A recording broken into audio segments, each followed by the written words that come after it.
Hello guys, I hope that you are all really well and welcome back to my channel. If you're new here, my name is Lucy and I am a parenting blogger, Instagrammer, and I would love to have you here if you enjoy what you see. Just click the subscribe button below. Don't forget to click the notifications on button as well so that you get informed when I have a new video. I'm also over on Instagram at Lucie and the Bump. I'll pop a little link to that below as well. You can also find me over on the brand new Channel Mum website, which you can register on and then follow your favourite creators. So there's me over there and lots of other lovely mummy vloggers. You can also follow channels in sort of categories. So if you're really into fashion, you can follow just fashion accounts, or you can also follow beauty or homes. I really like how the new website is very personal to you. You can really easily personalise your experience based on what you're interested in. And there's also a support group over there where you can ask questions and chat to other parents. There's also some one-to-one guidance on there and some proper experts to help you along the way. So I thought I'd make this video today because I am often asked to make videos about Harry, my son, being deaf. So I asked on Instagram what sort of videos you wanted to see, because I know that you guys want to know about it, but I just wasn't really sure on the type of videos you want to see, and I got a really mixed response, and a lot of it was just a lot of questions about him. So I thought instead of making little topic videos, I would just answer the questions in a Q&A. So in this Q&A today is going to be about when we found out Harry was deaf and the sort of process we went through in the first year, and then I'm going to do another Q&A at a later date which answers questions about the cochlear implant process, just because they're both very different stages and I think there is a lot of questions to cover. So I'm just going to jump right into it and get started. I've got the questions down here on my phone that you guys have asked, and yeah, I hope you enjoy the video. So the first question, and this is the question I get asked the absolute most, I get emails all of the time, and it is, how did you find out that Harry was deaf? So when you have a baby here in the UK, they have what's called a newborn hearing screening. Harry had his, I think he was like a few days old, and our health visitor came to our house and he failed the test. And she just said, you know, this happens all the time, don't worry about it too much. We weren't concerned at all. And she came back again a few days later and he failed it again. So then she referred him to the hospital, but she still said, don't worry too much. They fail it all the time, it should be okay. He went for another test at the hospital and then he failed that one, and that's when we started to become a little bit concerned. I think he was about 5 weeks old by this point, and yeah, we just started to think maybe there is something here. So they then referred us for a more intensive hearing test called an ABR. I have no idea what that stands for, but it was very technical and very serious. So when we walked into that appointment, I think we kind of knew just walking in that there was definitely something wrong. It wasn't the most fun test in the world. Anyone that's been through it will know. So your baby is, I mean, Harry was 7 weeks old and they had to scrub at his head with a exfoliator to stick little pads on his head to be able to monitor his, what's it called? His hearing nerve. And that was really horrible because they were scratching at my baby's head and he was so little and I was a first time mum, and yeah, it was just really hard to see. And I think anything to do with hospitals and babies isn't nice. He had to be wired up to lots of machines, I had to rock him to sleep, and it was just all quite stressful. And he had that test and we could see straight away on the screen what we were looking at was not right. So when you look at the hearing nerve, and when it responds it should be like a line like this, a bit like a heart rate monitor, and his line was just completely flat. And I think we knew while we were sat there for an hour and a half or 2 hours, I think it was, that the outcome was going to be that Harry was deaf. The audiologist turned around after the test, offered us a cup of tea, which I think is a very British way of saying we've got something bad to tell you. So we had a cup of tea, or I think we refused the cup of tea actually, and we just said, you know, can you tell us what's going on? And he said Harry is profoundly deaf. So profoundly deaf means that Harry has absolutely no hearing, or hearing to the level of like extremely loud. When they were testing, I think they went up to 110 decibels, which is extremely loud when you think of speech is around 30 decibels. And they were just getting no responses. So yeah, he was 7 weeks old, he was diagnosed profoundly deaf, and that was how we found out. So the next question, and again this is a very common question that I get from very anxious parents, and it's, how did you feel when he was diagnosed and how did you get through those feelings? I felt absolutely and utterly devastated when Harry was diagnosed. Me and my husband Scott were absolutely distraught. It's just, you imagine this perfect little baby entering your world with absolutely no problems whatsoever. You know, you've been through the scares of scans and the fact that there could be things wrong there, and it's just something that, you know, it isn't picked up in scans, so you are just expecting this lovely little baby to come out with, you know, no problems at all, and that didn't happen. And I think it's okay to feel really sad. A lot of the parents that email me say that they feel really guilty because they feel so sad, but you know, I always email them back and say, like, I felt the exact same way, and I think it's absolutely fine to feel sad. Obviously I had no experience of somebody being deaf in my family. I didn't know any deaf children, so to me, I think the first thing I thought of was, oh my goodness, is he going to be able to do everything that he wants to do? Is he going to be able to learn to talk or learn to read and write, or, you know, do all the simple things that I enjoyed doing as a child?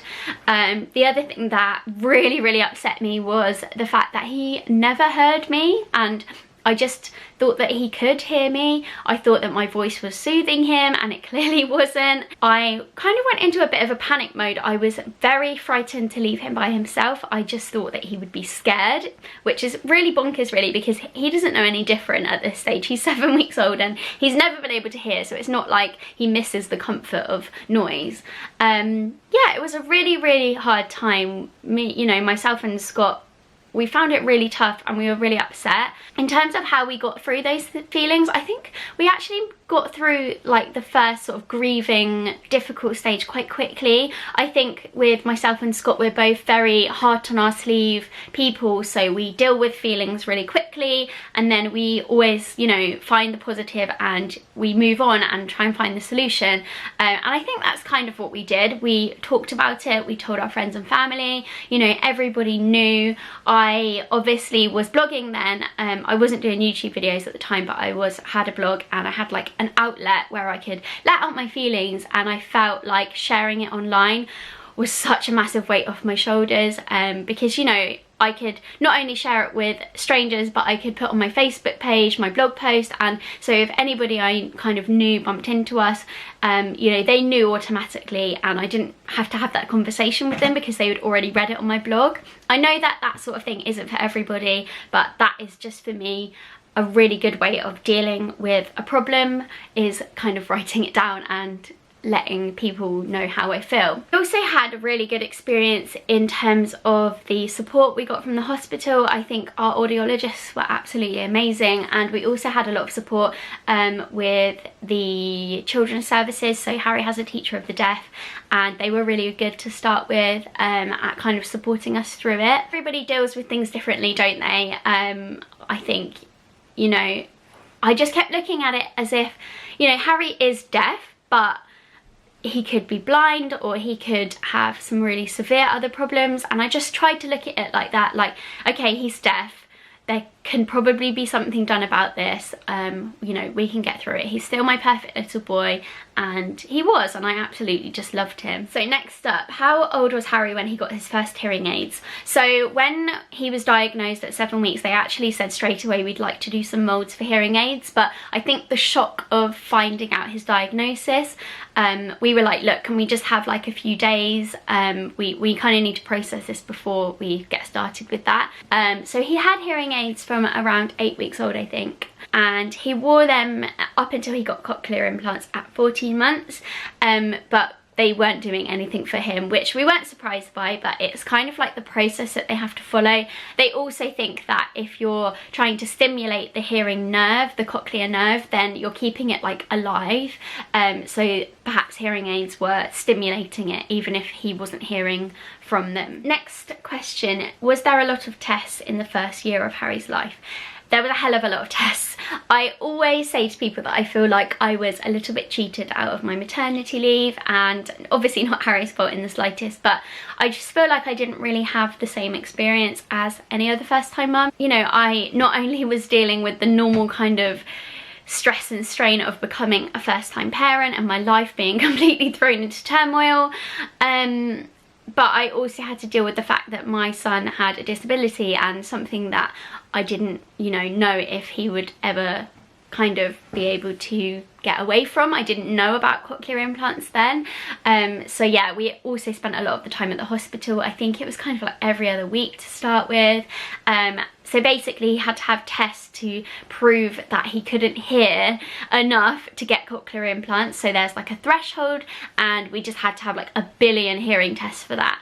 So that was really frustrating because we knew that Harry couldn't hear, the audiologist knew that Harry couldn't hear, but they basically have to prove with all the tests in one big sort of like survey package, present that to the board, and then they give them the funding for cochlear implants. So yes, there was a hell of a lot of testing. So this is another question that I was asked 1,000 times, and it's, how did you communicate with Harry when he couldn't hear? It's really hard to think about him not being able to hear now, just because obviously with cochlear implants now he can hear really well. So we were just really deaf aware. We started sign language lessons as soon as we found out Harry was deaf, that he was involved in, or my family was involved in, and I think that massively helped us, because our sign language teacher not only was teaching us basic sign, but she was deaf herself, so she was profoundly deaf. She couldn't hear anything, she didn't use hearing aids, so we had to speak to her face. She lip read us, and we kind of had to use a lot of actions and expressions, and I think that automatically straight away got us really used to communicating with a deaf person. So, you know, I do it now. I always try to communicate at Harry's level, so I would get down to his face level, and I would always speak to him, you know, clearly with my mouth moving, very, you know, very expression, what's the word? Like with lots of expression and emotion behind it, lots of actions, whether I was doing the right sign for something or not, I was just doing it all the time. We tried to concentrate on the fact that Harry wasn't deaf all the time, because I think sometimes you might get a bit caught up in the fact that they are deaf, so you think, oh, I won't speak to them, or I won't say what I want to say to them because they can't hear it. I think we just tried to treat him as a hearing person, so kind of we just kept speaking to him, but obviously making sure he could see our faces, so he knew that we were communicating with him, and I think that worked really well, and I think that really worked in our favour when it came to him being able to hear with his implants and helping him develop his speech. I think by doing all of those things so early on, he was very aware that when somebody's lips move and they're making expressions at you, that they are talking. So the next question is, did you struggle with anything when he couldn't hear? So I think the thing I struggled with the most was the fact that we just didn't really know what was going to happen, because even though we knew Harry couldn't hear, there's just so many tests involved, there's MRI scans and all sorts, to then find out if they can have a cochlear implant, and then, you know, cochlear implants don't always work. So I think for me the biggest struggle was the not knowing. So I couldn't like sit and picture, you know, a bouncing 5-year-old at school chatting to his friends, because I didn't know if that was going to be Harry's future. So I think that was the main thing that I really struggled with, was just like the not knowing. And I quite like to have like control, I quite like to know what's coming up, and I think not knowing was like the hardest thing.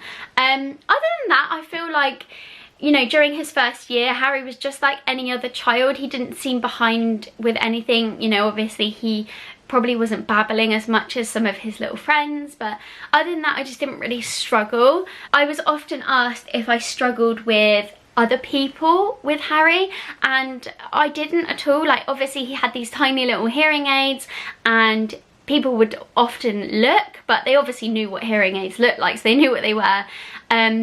But most of the time they would just be really friendly about it and just sort of say, oh, can he hear you with them? Or, you know, how's he getting on with his hearing aids? And I just found it like a nice kind of like topic of conversations. Sometimes I got chatting to mums in coffee shops and things like that. So overall, I just found it all a really positive experience. I guess it's, for me, the struggle was just the not knowing what was going to happen. So I'm going to leave this video there. I know that that doesn't answer all of the questions about Harry's hearing loss, but as I said, I kind of want to section these off. So I'm going to do another one about the questions I got about his cochlear implants and that sort of process. And then I think I'm going to do a completely separate one about the cochlear implant surgery, because I do have quite a lot to say on that one. So look out for those videos if those are something that you want to see. If you are wanting more videos on hearing loss or Harry, then please do pop a comment below and let me know what you'd like to see. I'm always asked for videos about it, but I don't exactly know what sort of videos to make about it. So do let me know what you want me to film, or if you've got any more questions to answer, then just pop them in the comments below. I hope you've enjoyed this video, guys. Don't forget to subscribe and follow me on Instagram and over on the Channel Mum website as well. And I'll see you in my next video. Bye!